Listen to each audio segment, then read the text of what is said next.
Hello, ഞങ്ങളത് ഈ കീഴത്ത് ഒരു ഫിഷ് ഫാമിൽ വന്നിരിക്കുന്നത് കേട്ടോ. ഇവിടെ അടുത്തടുത്തായിട്ട് 3-4 ഫിഷ് ഫാമുകളുണ്ട്. അപ്പോൾ ഇത് ശരിക്കും പറഞ്ഞാൽ മോൺസ്റ്റർ ഫിഷിൻ്റെ ടാങ്ക് കേട്ടോ. ഇതിനകത്ത് കുറേ അരാപ്പയ്മയും റെഡ് ടൈൽ ക്യാറ്റ് ഫിഷും കിടക്കേണ്ടത്. അരാപ്പയ്മകൾ ഇങ്ങനെ കൂട്ടം കൂടി പോകണുണ്ടോ. ഒന്ന് നോക്കട്ടെ തന്നെ. ഇപ്പം തന്നെ ഒറ്റ പൊങ്ങി നിൽക്കണ തന്നെ 10 പിന്നെ അടികൾ നടക്കണ എത്ര ഉണ്ടെന്നൊന്നും അറിയില്ല. പിന്നെ ഇതിൻ്റെ താഴെ ടോൾനോഫ് ക്യാറ്റ് ഫിഷ് ഉണ്ട്. റെഡ് ടൈൽ ക്യാറ്റ് ഫിഷ് ഇതിൻ്റെ അടിയിലുണ്ട്. ആ 3 അരാപ്പയ്മയുടെ അടിയിൽ മരം മോൾ ഭാഗങ്ങൾ വെള്ളത്തിന് മുകളിൽ പൊങ്ങണ സീനുണ്ടാവും കേട്ടോ. ഇതെവിടെയെങ്കിലും പൊങ്ങൽ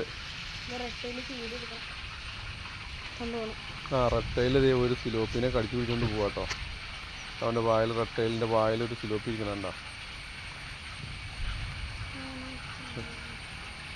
അരാപ്പയ്മ ടൈൽ അതിനെ പിടിച്ചിട്ടുണ്ട്, പക്ഷെ അവൻ വിഴുങ്ങിയിട്ടില്ല. അത് കുറച്ച് സൈസ് സിലോപ്പി. അത് ഇവിടെ സിലോപ്പികൾക്ക് താമസിക്കാനായിട്ടുള്ള അത് രണ്ടും കൂടെ കൂടി ഒരു കണക്ഷൻ ഉണ്ട്. അപ്പോൾ കുറച്ച് ചെറിയ മീനുകൾ ഇങ്ങോട്ട് വരും, വലിയ മീനുകൾക്ക് അങ്ങോട്ട് പോകാനും പറ്റില്ല, അപ്പുറത്തെ ടാങ്കിട്ട് പോകാനും പറ്റില്ല. അങ്ങനെ ഒരു സെറ്റപ്പിലാണ് അവരിട്ട്. അങ്ങനെ മറ്റേ ടോൾനോഫ് ക്യാറ്റ് ഫിഷിൻ്റെ ഉൾവശം കാണാൻ പറ്റത്തില്ല.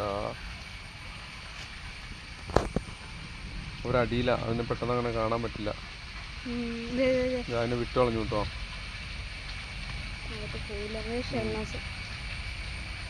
റെട്ടയിൽ അതിനെ വിട്ട് കളഞ്ഞു. മൊത്തം റെട്ടയിലകത്ത് ഇവിടെ താഴെ കിടക്കണേ. വീണ്ടും കടിക്കുന്നു. അത്ര വലിയ സിലോപ്പി എന്ന് പറഞ്ഞിട്ടുണ്ടെങ്കിൽ ഒരു 1/2 കിലോയിൽ മേലുള്ളത്.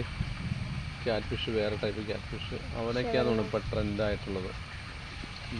കിടക്കണം മൊത്തം നമ്മുടെ കൂട്ടം കൂടി.